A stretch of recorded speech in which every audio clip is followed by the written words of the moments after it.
apakah kekuasaan harus selalu mengorbankan nyawa manusia?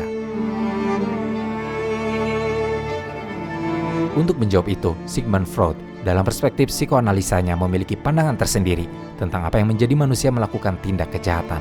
Bagi Freud, ketidakseimbangan hubungan antara id, ego, dan superego membuat manusia lemah dan akibatnya lebih mungkin melakukan perilaku menyimpang atau kejahatan. Freud menyatakan bahwa penyimpangan dihasilkan dari rasa bersalah yang berlebihan sebagai akibat dari superego yang berlebihan. Orang dengan superego yang berlebihan akan dapat merasa bersalah tanpa alasan dan ingin dihukum.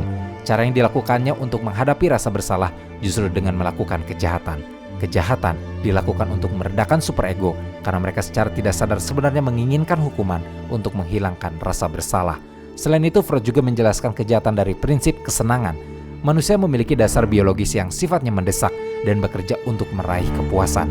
Di dalamnya termasuk keinginan untuk makanan, seks, dan kelangsungan hidup yang dikelola oleh id.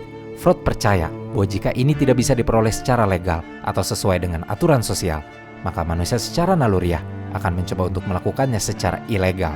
Sebenarnya pemahaman moral tentang benar dan salah yang telah ditanamkan sejak masa kanak-kanak harusnya bisa bekerja sebagai superego yang mengimbangi dan mengontrol id. Namun, jika pemahaman moral kurang dan superego tidak berkembang dengan sempurna, akibatnya manusia dapat tumbuh menjadi individu yang kurang mampu mengontrol dorongan id, serta mau melakukan apa saja untuk meraih apa yang dibutuhkannya. Untuk itu, Freud menyatakan bahwa kejahatan yang dilakukan manusia bukanlah hasil dari kepribadian kriminal, tapi dari kelemahan ego.